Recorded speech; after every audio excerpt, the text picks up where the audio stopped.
Pemirsa, teka-teki siapa pengganti Patrick Kluivert di kursi kepelatihan Timnas Indonesia akhirnya terjawab. PSSI secara resmi memperkenalkan sosok pelatih asal Inggris John Hartman sebagai arsitek anyar skuad Garuda.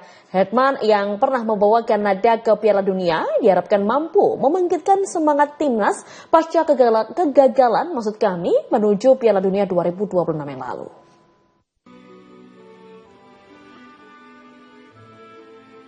Bertempat di Hotel Mulia Senayan, Jakarta Selasa pagi, PSSI secara resmi memperkenalkan John Hartman sebagai pelatih baru Timnas Indonesia. Kehadiran Hartman juga dinanti setelah sebelumnya sempat diumumkan melalui media sosial federasi pada awal Januari. Pria asal Inggris ini menandatangani kontrak berdurasi 2 tahun dengan opsi perpanjangan hingga 2029. Hartman datang menggantikan Patrick Kluivert yang mundur pada Oktober 2025 silam. Rekam jejak Hartman tidak main-main, ia merupakan sosok di balik kesuksesan Timnas Kanada. Hartman berhasil membawa Timnas Putri Kanada meraih 2 medali perunggu Olimpiade. Prestasi paling fenomenal adalah saat ia membawa Timnas Putra Kanada lolos ke Piala Dunia 2022 setelah menanti selama 36 tahun. Ia menjadi satu-satunya pelatih di dunia yang mampu membawa Timnas Putra dan Putri dari negara yang sama menuju Piala Dunia. Dengan masuknya Hartman, PSSI kembali ke pola lama, ia akan memegang 2 jabatan sekaligus, yakni pelatih Timnas Senior dan Timnas U23, layaknya era Sintayong. Di era Kluivert sebelumnya kendali Timnas terpecah, di mana Gerald van der Berg menangani Garuda Muda, sementara Kluivert fokus pada tim senior. Kini tanggung jawab penuh kembali berada di satu tangan.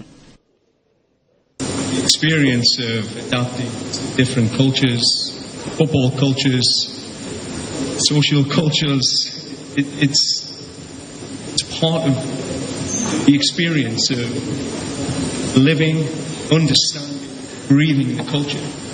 So I've traveled with my wife, my daughter, my son. Dr. Milan have traveled with me to different countries to experience football, but the people.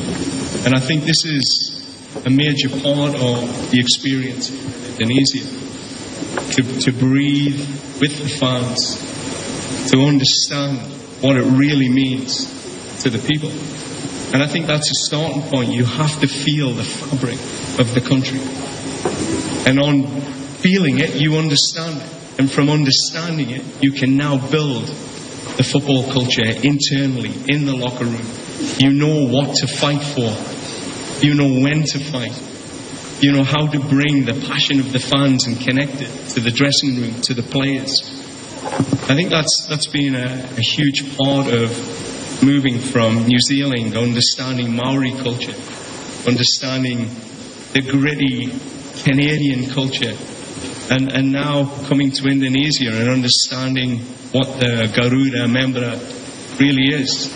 I think that's going to be a huge part of what it will take to qualify this team for the World Cup in 2030, being ready to really feel what the fans need, then connect everything together.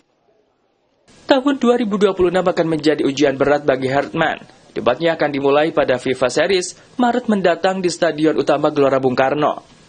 Tak hanya itu, jadwal padat menanti mulai dari FIFA Matchday hingga Piala AFF atau ASEAN Championship pada Juli hingga Agustus 2026. Untuk level junior, Hartman juga harus menyiapkan timnas U23 untuk ajang ASEAN Games di Jepang pada September mendatang. Publik sepak bola tanah air tentu berharap tangan dingin John Hartman bisa membawa perubahan besar bagi prestasi Garuda di kancah internasional.